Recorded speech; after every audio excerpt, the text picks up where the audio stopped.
Hey there, welcome to you in my YouTube channel. In this tutorials, I am going to show you how to fix invalid environment development, invalid store domain must int .myshopify.com.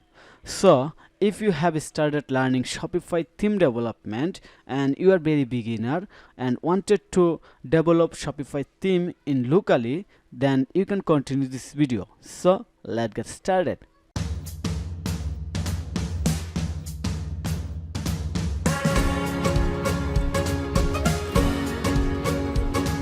So what is the first things we have to do when we want to develop our theme in locally? Number one step is that getting started with theme kit.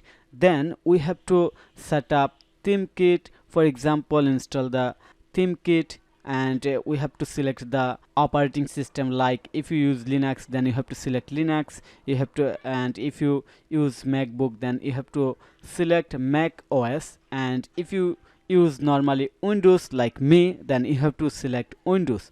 Okay, after install the theme kit, then you will create your password for theme, and when you start connect your theme with server by your code editor, then you will face this problem: invalid environment development, invalid store domain must int in myshopify.com.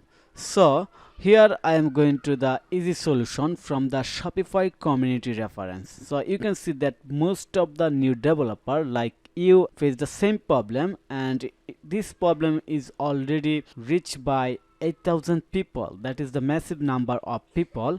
Okay, so what is the solution? Here is the simple solution. What we have to do, the easy solution is added here. You must have to remove the square bracket, then it will work. We can connect theme from the local to directly with our Shopify online store. So you can see my screen that what you have to do. So I hope you understand the easy process and easy solution. So thank you for your time to watch this video. If you think this video is helpful, then click on the like button and subscribe to my channel. And if you need any service support relevant Shopify, WordPress or marketing, then you can contact with me. Have a nice day. Bye bye.